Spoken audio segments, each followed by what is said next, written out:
Hello, everyone, and welcome back to another episode of Star Wars Alliance, your home on the Geek Ultimate Alliance podcast network for any and all things Star Wars. I'm your host, as always, Katie, and I'm congested as fuck. With me, as per the usual, it is Clay, who is doing our tweet right now. Clay, say hi. Hello, everybody. I am tweeting currently, so I can't do two things at once. So now I have to pause tweeting to say hi. We are slackers. We are terrible at posting the podcast episodes when they go onto feeds, but we're really good at the live tweets. So somewhat positive. We're just terrible at promoting our shit. And with us, as he was last week, it's Adrian. Adrian, how are you doing today? Hi, doing good. Big chillin'. Excited to be here. Thanks for letting me come back. Yeah. Of course. Excited. We don't have much to talk about this week other than Skeleton Crew episode 4. So that's what we're gonna do. We're gonna dive on into it. This episode, we get to the coordinates that Kim has provided our Skeleton Crew. And it is a Neil-focused episode, and I want to highlight that because that's probably my biggest issue with the episode.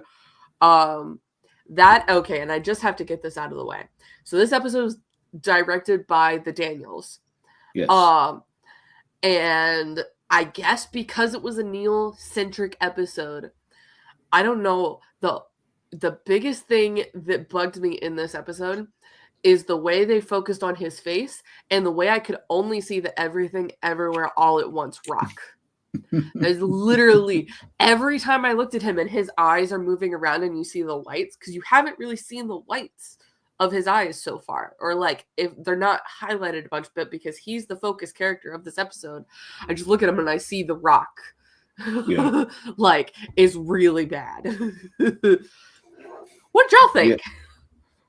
I mean, I guess I didn't really think too much about like what he looked like. I thought he's looked fine throughout the entirety of the season. I'm more annoyed about like how he talks to underprivileged and disenfranchised people more than anything, and then how we're just like, he's cute though.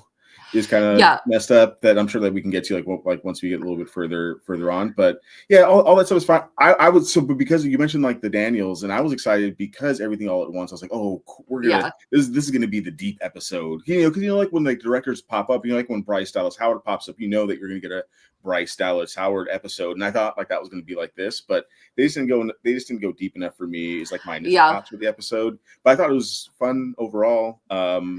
I like that they just went to the next planet. There wasn't like a space thing. We got hyperspace, guys. We can just go to the next planet. So it felt like teleporting in Outlaws. I was like, all right, cool. We picked up the thing. We finished that quest.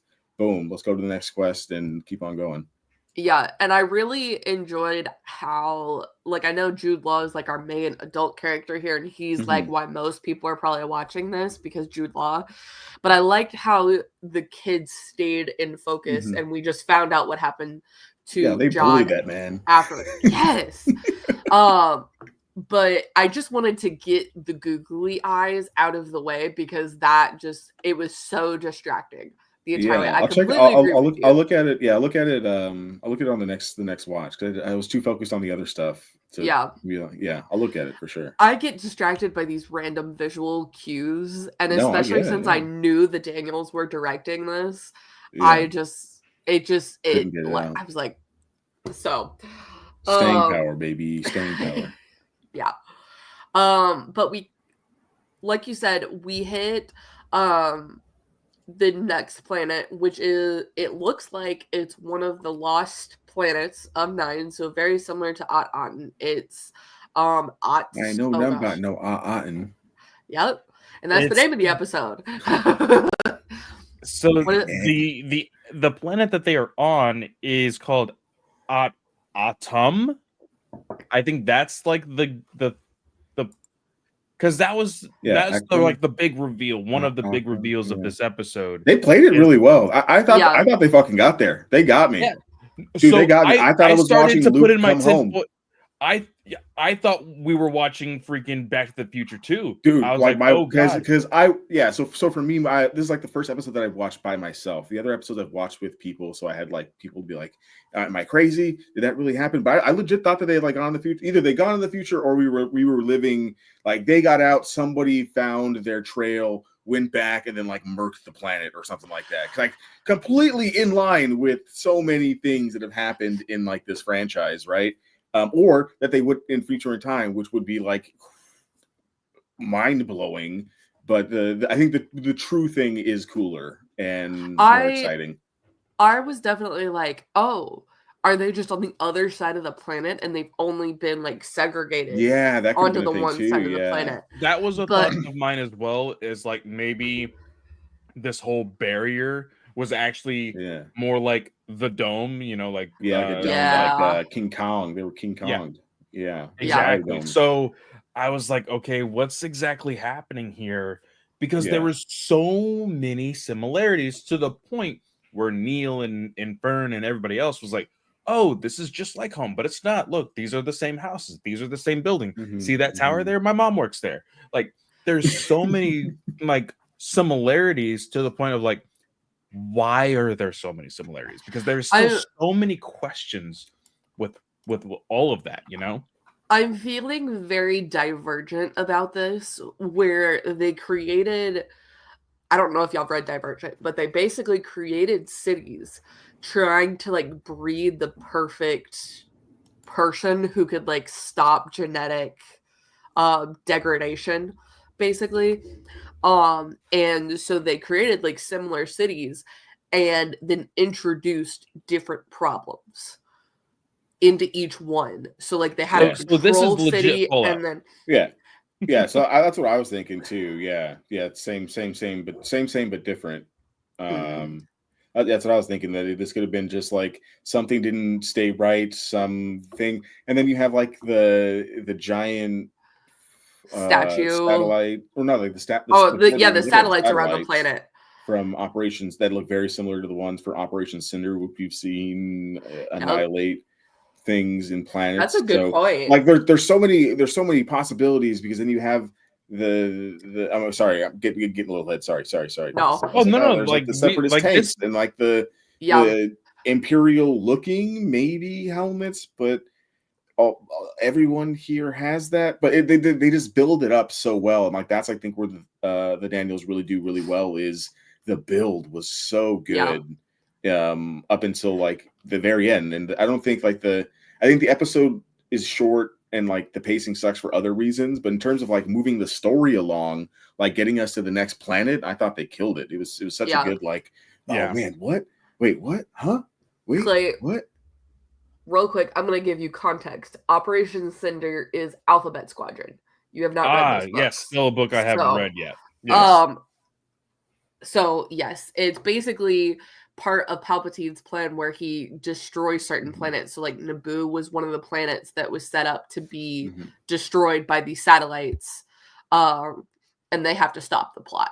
So it ties into Ray Sloan and everything. So there's your context. One of my big things also, when these kids show up out of nowhere and are telling our kids, the protagonists, like, hey, we need to get going, we need to hide. I think that Skeleton Crew is doing this on purpose. I think Lucasfilm is doing this on purpose. I saw those helmets and I was like, Nihil. Immediately I thought Nihil. And I was like, this can't be a coincidence. What's going on? But then when you actually look at the helmets, I understand, like, okay, these look a little bit more like you said, Adrian, you compared them to like they look like in Imperial and Solo in Solo, like when he's doing like his grunt work, you kind of look like those helmets to me. Yeah, I definitely thought oh gosh, it's just terrible at remembering the Emphas Nest. Like I felt like Emphas Nest helmet. That too. Yeah, it was a little of everything. That's like what was like the cool thing. So whatever happened here, I definitely think it was like, I don't know if it was like an experiment or what it is, but the race diversity is clear that like this created some even like weird dialects, because my wife, when she was watching her watch it after I had watched it maybe a couple hours before, was like, what dialect are they speaking? I was like, I didn't even really think of that, because I was just like, yeah, this is just the dialect they speak. Because you think about like Ryloth, I was like, that sounds like Ryloth to me. Very similar circumstances of genetic diversity. Also, I just want to say this before we move on at all. Adrian, I think you have some new fans. I shared your tweet from last week on your huge deep dive on the Arabesh. Yeah, that was a lot of fun. And I was like 4 a.m. Like I think some people would like one of the comments that I saw from a friend of mine said that you need to get with him in trying to find some of his ancestors if you're going to take that much of a deep dive. I'm down. I'm down. My mom's really big into the ancestry thing, so. But I love this. You know, you're talking about dialect. I will be completely honest. Watching it, I unfortunately didn't have time to watch it the day it released. I had to watch it literally before this recording. My wife was cooking. Amberlyn was running around with the iPad, and the first time the kid speaks, I can't remember her name at the top of my head right now, but the first time she is telling them about the Hatan and all of this other stuff, she is speaking so fast and with the different dialect that I had heard before. I told everybody, I was like, quiet. I rewound for just a split second, heard it, and thankfully I had the actual closed captions on. So I was like, okay, now I understand what she said. Let's move on. But I really it's almost right. It's almost not Galactic Basic. Like it's so cool. It's so cool. I love it. I saw somebody say that like the planet seems to be so old that they don't understand Arborish. Like they've been in the sanctum, but they don't understand what is on the wall. Ancient like runes. At all. It's crazy. So that like makes me feel like, okay, maybe it is more Old Republic versus like High Republic and stuff. I think it is definitely Old Republic. I think I think it might be a lot of the separatist stuff makes me think that this was like a separatist way to like separate. See, this is like where I get excited, where I want to go deep dive a little bit more, is like, where were the Ithorians like at this time, and like where were they more separatist leaning, like at some point, like in the timeline where they would sided and would have wanted, because think about like what this is. It's just like separation, like the Nihil did, right? It's a very similar thing, that they just want to be left alone. But the way that the Nihil do it is bad. The way the separatists do it is obviously bad. But this could have been a way for them to be like, hey, we're going to separate ourselves like legit, like where no one's going to be able to mess with us, no one's going to be able to talk to us other than the overseers of our people. We're going to treat everyone else like robots and let it run like that. Again, with everybody's tinfoil hats, I just love that phrase, by the way. This kind of feeds into, Katie, you talking about this thing about, possibly experimenting and everything else. This feeds into the very early theories that we had in the idea that, like, is all of this a, like, ploy of what, Palpatine and his predecessors are? I don't think so. There's too many aliens for it to be Palpatine. That's true. Yeah, that's too many aliens involved. That dude was racist as hell, dude. I mean, it's only been like specific aliens. So we've seen Rodian. No, I guess the school scene. Yeah, he's not. Ithorians. You think he'd be nice to some Ithorians? No one's nice to the Ithorians. Go back to the Knights of the Old Republic game, where they're like their first thing is like them getting bullied. Yeah. They're never nice to those people, man. I have the episode playing right now. I didn't notice this before. Did you guys notice that when Neil is like scared and hyperventilating, his trunk shakes? Yeah, I did not notice that. Articulated cool, dude. I think he looks cool. Maybe I'm so focused on the trunk I don't look at the eyes ever. Comes looking at his trunk. See, But I'm a bit. I like eye I contact. think it's so cool how his like his So- trunk goes up and his mouth moves at the bottom. Yeah. He's Yeah, like, like I don't I think speak they out of did my an trunk. And they're like, oh yeah, excellent- he does have a mouth under there. I think they did excellent with him. Yeah. Again, props to the actor. He did very well this episode. I will say I agree with Katie in the idea that like this, because the entire time I was watching, I was like, isn't this supposed to be the Neil like focused episode? Like, or is that next episode? Who said that though? Like, who says that? You know what I mean? From what I remember, I believe it was, I of think course, it was an like interview. it was Was it an interview outlets thing? and stuff. Like, Yeah, I would have to go understand why back to people see. know that. But Yeah. it became such a like talk about focus of like, oh, this will be the Neil episode. This will be the Neil episode. Mhm.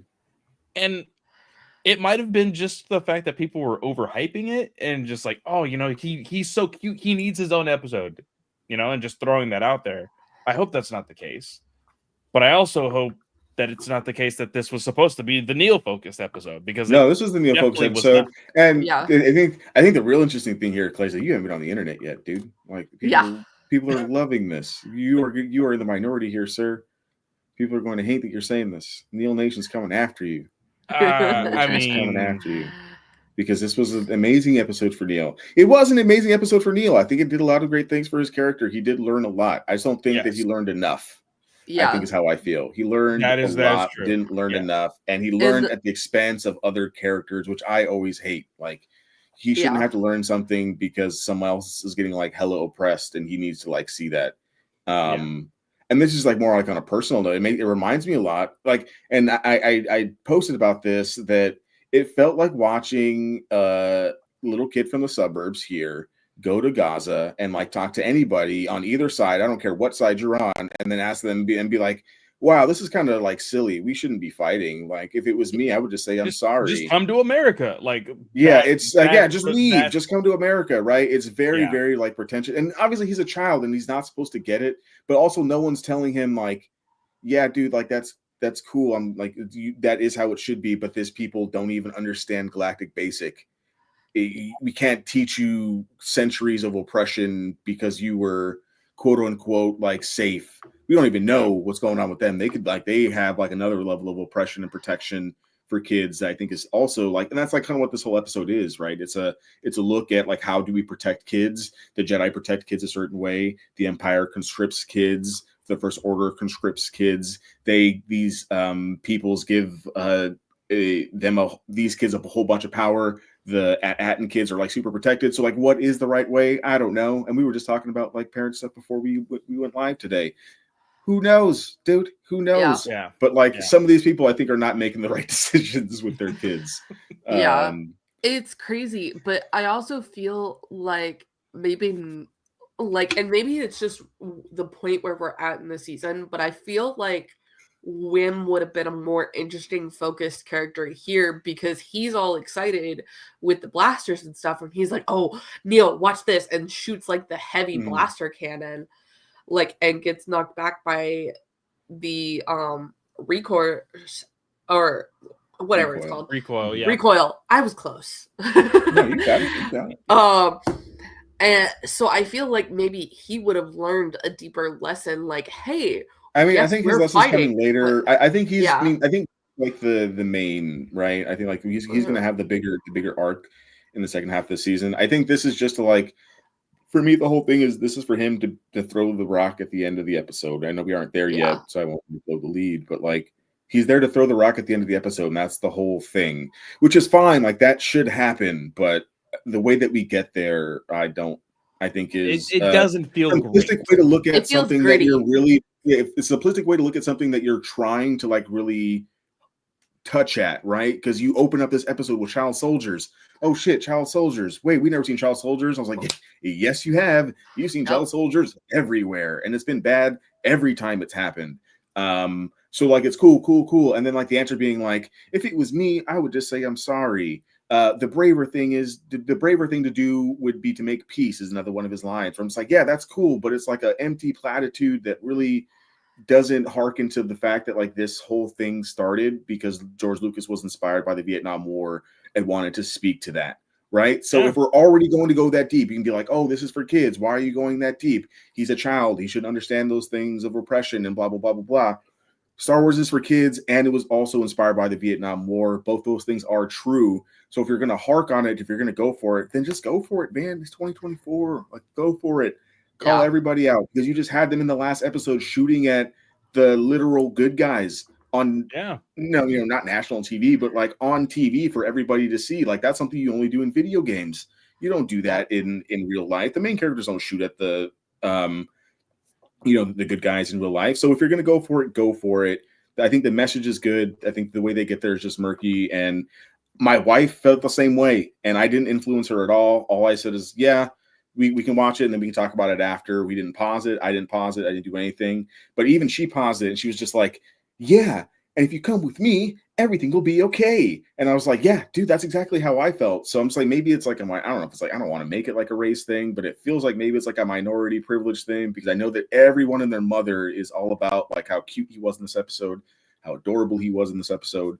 But for me, it just rings super hollow. And if you look at real world events, if you take out Neil and put just a blonde haired white kid, we would be fucking pissed. And that's be so pissed if he said literally that. What I was about to say is, because you have the minorities in our group. You have, of course, Neil is the alien. Mm-hmm. You have Wim is the black kid. You have KB is the Mexican Asian kid. We haven't seen his mom. He can be mixed as the mixed person. I see myself. Is what we say. Yeah, exactly. But it wasn't Fern, and I think that was the best option they could have done. Is like, okay, Fern's not going to learn this lesson right now, and I think we were talking very briefly about could it have been Wim's episode to learn that lesson. We're getting there, because even the conversation that him and Fern were having near the end of the episode of like, oh, you should have been captain. Oh, well, actually, I think you would have been good as captain. Like, oh, well, I wouldn't have gotten us this far. Like, you can already see it brewing. Like, that is going to get to a certain point where it's building. I'm like that's building. Like, we're building, because that's him caving like a little bit and then realizing that like, oh, like, and I do like it, because you can get fucking pissy and you can cry, or you can say gay witches, whatever the hell, but like, power of one, power of many is like the whole thing for Star Wars. We're better together, doing things together, the whole thing. So like, them realizing like, oh yeah, she might be like leading the team, quote unquote, but doesn't mean like I can't do stuff, doesn't mean that I don't have to be just the pew pew guy, which he has been now for 4 episodes, which I think is going to make that bigger, which I think is great, which is what we don't get. If like this is the only like Neil thing that we get, then he should have gotten more things other than just saying like, this is where you live on the roof of the school. Dude, imagine if someone said that about your hometown, like how much you'd want to educate that little boy on like, don't say stuff like that. And maybe this is because I just work with kids every day. And sometimes I work with really privileged kids who just don't know that like the stuff they like complaining ignorance about. Is bliss, man. Ignorance is bliss, but someone's got to educate. And I just don't think Neil got the education he needed there to like really understand why she was able to cave to like, not cave, but understand where he was coming from. I don't think that she got to see that he understood where she was coming from, because they separate. He's gone. He has the big moment, but then she goes off thinking that like, oh, that guy would never do this ever. You know what I mean? Exactly. In my head, because she's like, because people are telling me online when I posted this, because I knew that people were gonna like this. Like, I just feel like that's like the case, and you're like, oh well, she's gonna take the lessons off to go learn them when she's leader, and it's gonna change everything. Dope. That is exactly what Saw Gerrera's sister thought. Like, that's exactly what so many of like great leaders thought, and then they all died. So we're assuming that she's going to live. We're assuming that this lady who's cut off from the galaxy is going to get the help somewhere that she's going to live. So in my head, I'm like the cost benefit, like who got the better deal out of this cultural exchange that's happening here, and Neil gets to go off and faint and go hunky dory, get on the ship and go continue his adventure, while she goes to go literally fight for her life. And I just don't think that it's as cute as everyone's making As it out to everybody be. else. Not that it isn't cute. Like it's a good arc. I can't like express that enough. Like I don't hate Neil. I love Neil. I think Robert Timothy Smith like is killing it. Like these kids are killing it. They're some of the best kid voice. Like this is like these kids are better, not better, or like this feels like I'm watching the Stranger Things level of like child actors like out here just murdering it, right? So I just want them to do better. I think that the wall scene where they kind of have that thing where he's like that building over there, like you guys shouldn't be fighting. Like fighting is dumb, basically. That building over there. Well, when on my planet, my mom lives there, or my mom works there, and then when I get out of school, I'm gonna go work there. Like that's like the nepotism shit that I hear, and I heard when I was a college student, when I had to like crawl and grind to get there. Right? I think it undervalues, for all of his cuteness, it undervalues like who he's talking to and like who this message is supposed to be talking to, and I just don't think that at all. I think it's the weakest episode. I still gave it an 8. I think people are going to call it filler. I don't think it's filler because it facilitates conversations like this. Well, but I don't know. I think it definitely like it pushes the needle also as far as like the actual storyline goes. There's a huge drop at the very end of the episode. Yeah, for sure. On the Game is in the chat here, and he says, "Thought I was the only one who thought it was the weakest episode so far." And no, you're not alone. I think that overall, I think this was a good episode, not great. It did drop a bomb at the very end to help progress the story, which I think is very, very good as a series as a whole, because every episode does have an important point. And I think that is very good for any and all series. Yep. I want to talk about I always forget his name. Jude Law's characters. George. Crimson Jack. Yeah, Crimson Jack, exactly. Crimson Jack and Smee. I really liked their first interaction going into the planet. Fern is like, "Hey, Smee, babysit the, this guy." I love that. Entering babysitter mode. Come here, baby. Yeah, they bullied that man. They bullied that man at the beginning of this episode. I loved it. I loved it, man. It was so good. He just took it. I love that he's like he badass and he could like just leave if he wanted. If he's just like a nice guy, which I hope is happening here, that he's really just a nice guy and he's not just taking the shit just to take the shit, but he's adorable. I love him. I'm getting mixed signals, and I love the mixed signals because it's because it's what keeps me drawn in. Because you have these moments where he's in the ship and he's snooping around. He's not supposed to be snooping around. Yep. He's snooping around. He finds the credits. He finds the Old Republic credits, and Smee is like, "Oh, we have a thief on the ship," and he's like, "Oh, it's me." He's like, "Oh, okay, yeah, whatever." Like and then he reveals clash. The planet name. Yeah, and that's the thing. That's what I love, the subtlety in this episode. Again, Adrian, you said like, "Oh, it was so off the tongue that it sounds like At-Aten," and you think that they're there. But then you actually hear what Smee is saying, and you're like, "Oh, wait a second, that's not where like he actually knows where they are. This is wild." And then when he's like, "Oh yeah, there was a lot of soldiers like this last time," and then the fog goes away. Love that visual, by the way. Yeah, absolutely loved it. I hate it. You hate it? It keeps undercutting the biggest moments, man. My wife is watching and she's panicked. She's panicked. Like, these kids are really going to go to war. Oh, no, just kidding. No, it's just Crimson Jack, that scoundrel. Well, no.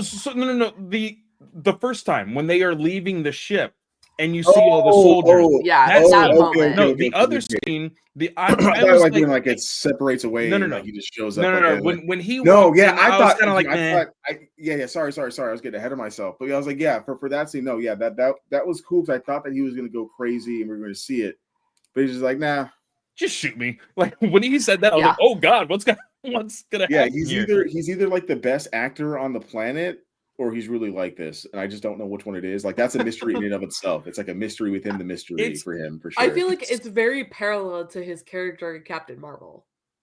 So maybe that's how he is in real life. Yeah, I mean, I think there's a small little subtlety of like Captain Jack Sparrow in him in a sense. Mhm, Like mhm. where I think if you, because I bet you anything, they said, "Hey, Jude Law, do you want to do this Star Wars thing where you're a pirate? Hey, you get to be like this silly kind of nuanced character, and you are very serious, but you get away with things." He's like, "Oh, Jack Sparrow," So I could see that happening. I could see him possibly trying to work that out. I want to know because again, there's this question: is he actually force sensitive or not? Is this all tricks? Like, what's going on? How did he get away from them? Well, I mean, he kind of tells them. Yeah, it tells him later, yeah, that he's just But like, is it the truth? we don't know. That's the We don't know point. yet. Like, that's the part that, like, I think is good storytelling because, again, you want to believe him because it's just like, okay, he got lucky, blah, blah. Yeah. But at the same time, did he just go murder everybody? Like you said, Adrian? Roshamon. Like, Good old Roshamon. Yeah.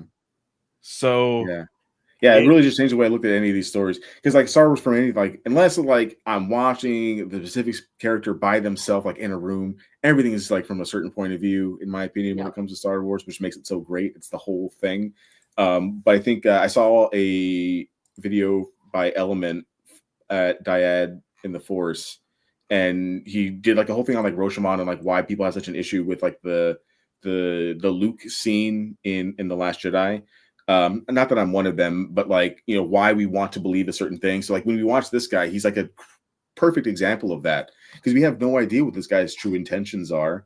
And we don't know him enough to like want him to act any certain way because we don't know him. It's like the best really representation of like us interacting in whatever thing is going on, because some of us want to be like, yeah, like whip out the lightsaber, do the thing, shoot them all up. Some people in reaction to this and just like, yeah, dude, he's so me. I would just be like, yeah, shoot me, get it over with.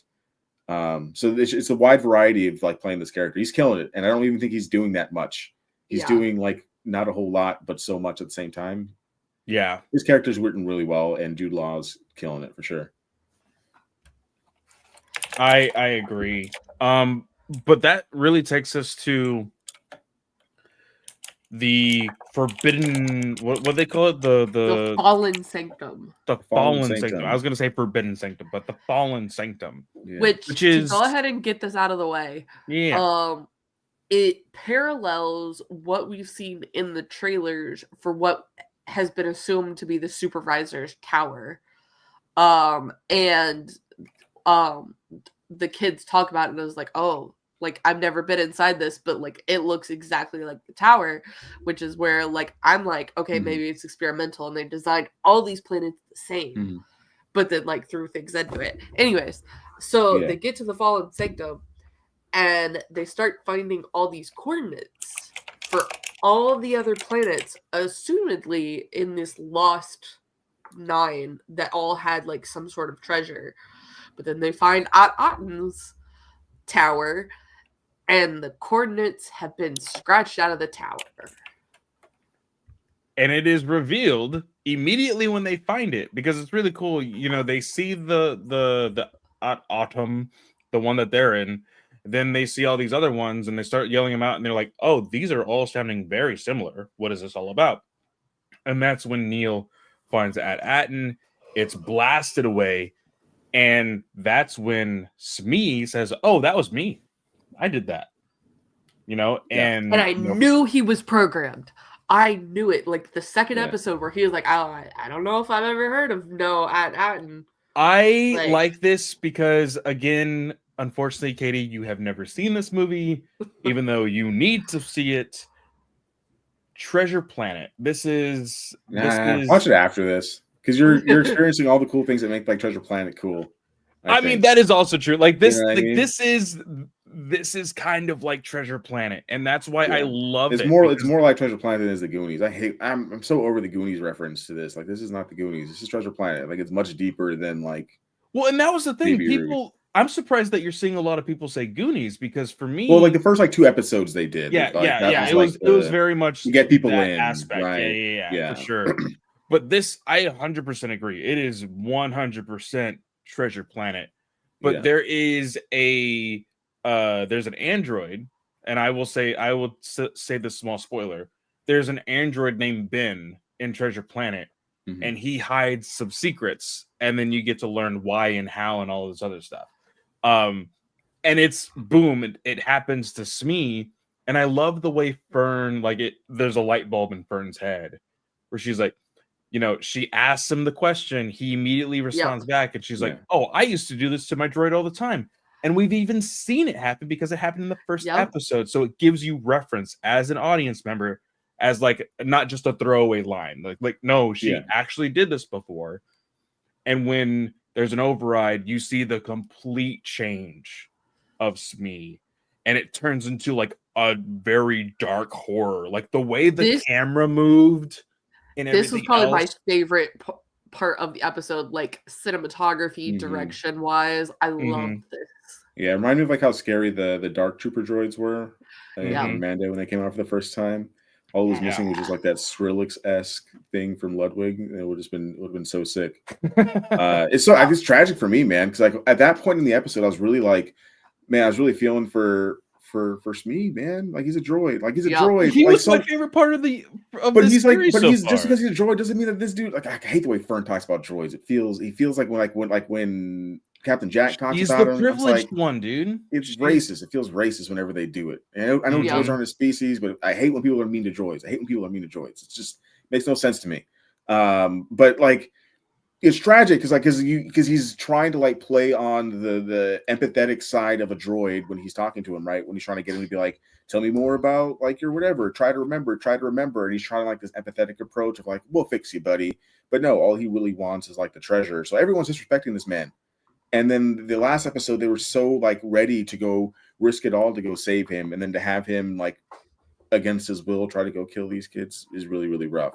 Especially if you love droids in the series, I love K2SO, I love ND5 in Outlaws, I love the human automaton 2-legged droids, dude. I love those guys, and it's so tragic. I just hope that he's not like gone. I didn't watch the trailer or anything, so I don't know like what season. I genuinely, but they turned. I thought someone was they're chopping his head off and he was gone or something. I hope that he's not gone because, like I said, he's been my favorite part of the entire series so far.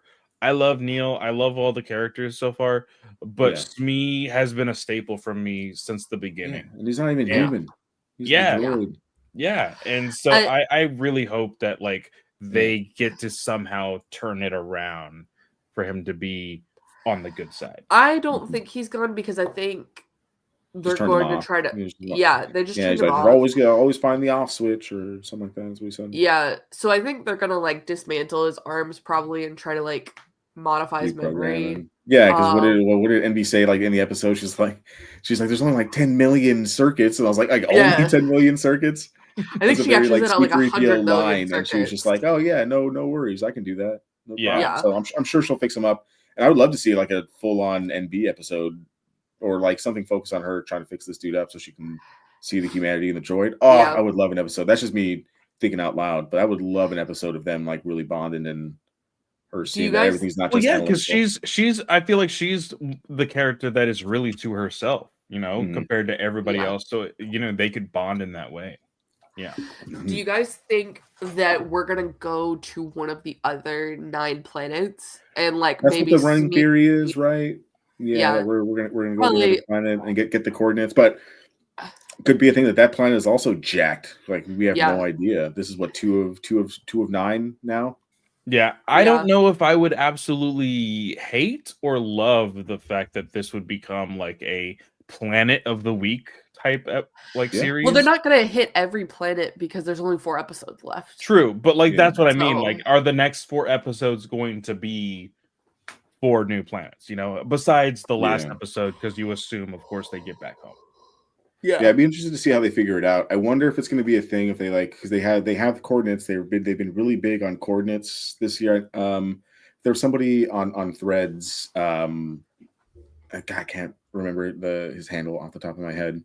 But he went harder on the Arabesh than I did on the scroll, and was like looking at the coordinates and was looking at all the things, and some of these coordinates were, he says, I'm gonna look at the coordinates to see these like match up and stuff. So I think that them mentioning coordinates this much and showing us this much, because we never really seen this kind of thing. How often are coordinates mentioned in Star Wars? So I wonder if they're gonna like try and figure it out and like really try to piece it together like an old school kind of scene where they try and figure out and pinpoint it. And if they pinpoint it that way, I'd be down for them just to go to Atten next episode if like that's how they do it. Yeah. Or they can go to another episode, have another adventure. I'm cool. I keep seeing flashes of like some big monster thing or something. Now, so is next episode the Bryce Dallas Howard episode? No, next week is Jake Schreier. Then episode 6 is the Bryce Dallas Howard episode. All right, so remind me again, who is Schreier, and do I know any of his work? Thunderbolts, I think, is what he's doing. Oh, okay. He's has he done anything else though? Let's see here. He did Beef. Beef, yeah. Yeah, he's directing Thunderbolts. That's really the biggest things that He directed 2 Kanye West music videos and the Justin Bieber and Benny Blanco music video. Huh. Oh, he's also directed an episode of Dave. I wonder if it's probably the one with Benny Blanco on it. That's interesting. It's gonna be a musical episode, maybe lit. Oh, he's done Robot and Frank. Paper Towns is another one that he's done. I don't know nothing about them shows. Yeah, I am not familiar with a lot of his stuff, so we'll see how it. You know, I'm down because those directors usually swing big, dude. They swing. I haven't seen Beef either. Everyone says it's good, but I remember there was like Beef is the one with Stephen Ewing, right? Yeah. I heard about like the real life drama with that. One of the actors, I was like, I don't want to watch that. Yeah, everyone said, like, the story was good, so I'm expecting some cool stuff. But I expected stuff with the Daniels, and I got let down there. So who knows? Yeah. Very, very true. Well, I think that's it. We covered the episode fairly quickly. Again, this was a very short episode. I think it was 28 minutes in total, I think. But I think overall, like without the credits rolling, this episode is like I think 25. Give them an hour. Give them an hour, please. All of the issues I have with it could have been filled if you just had longer episodes. Yeah, for sure. Please. You know, and maybe that comes with the fact that like, you know, everybody again compares this to like, oh, well, at least the pitch was Stranger Things in space. If this does end up getting the seasons of Stranger Things, maybe we'll get that extension on runtime as well. But we'll see for sure.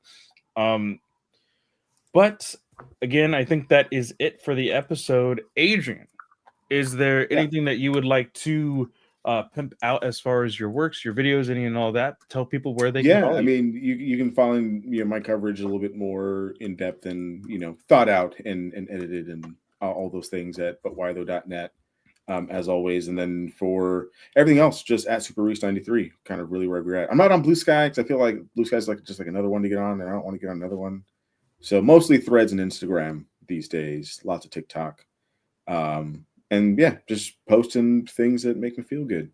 Go see these episodes, and please just think about like this more than just cutesy, and think about it as like the sandbox it is to tell really cool stories, and they can tell these stories, and kids can handle these stories. You're already making them do it, so go all the way, please. 100%.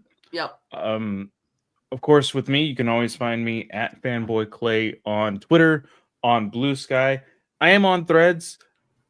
I'm still, I guess, juggling to see what really. I don't know, man. It was the first place I posted all of like my Arbesh stuff there first, and like that's where people liked it. No one looked at it on Twitter, so I was like, all right, Twitter. If you don't care about me staying up like a goblin, move on to where the views are, where the clicks are. That's where I'm at. I totally understand that for sure. Of course, I teased it last week. Not ready to announce it yet because it's not the new year, but Ranger Alliance is going under some construction. There's going to be some new stuff hitting in January. It's going to be very, very fun. So be on the lookout for that. I know that Adrian has played it. I have conversated with the guys over at Ranger Alliance also. We are looking into and planning either a live stream or a video playthrough of Rewind. Do it. be exclusive to Patreon. We're not entirely sure yet, but either way, we are planning to play it. So that's Hey, you need a sixth ranger. Fun. Exactly. Yeah, we will definitely reach out to you, Adrian. So you could possibly be on the lookout for that as well. Katie, what about you? Y'all, you can find me on most social media platforms at Slice of Katie. I don't spend a ton of time on them. But if you send me a message or you shoot me a tweet or a thread, I tend to get back to you. So, yeah, you can find this show on Twitter at Star Wars Lines without the A in the Wars. Very important. Don't forget it. Please also remember that you can shoot us a text or leave us a voicemail at the banner. We always forget to populate. It is 830-538-4828. You can also shoot us an email. It's the same username as our Twitter account at gmail.com. We will not be live next week. Very important. Next week is Christmas. Yes, next week is Christmas. There is going to be an episode, but we will talk very minor thoughts on it when we also cover episode 6. So we'll be crunching into that. We don't want to make the episode too long and cover them completely. We'll hit the highlights of that episode for sure. If they drop any big bombs, we will definitely talk about those. So don't worry about that. But just don't expect an extravagant 3-hour episode just because we're covering 2 episodes. Correct. And next week, y'all, we will be going into completely non-spoiler thoughts on The Mask of Fear, the first book in the new trilogy that Random House Worlds is doing. Reign of the Empire, I think is the name of the trilogy. I'm so y'all, I'm so tired. I'm sorry. But Clay and I will be talking completely non-spoiler thoughts because that book is not out until the end of February. But we did get an early copy and there's no embargo. So we want to go ahead and kind of let y'all know. That up. I do too. I'm on chapter 15.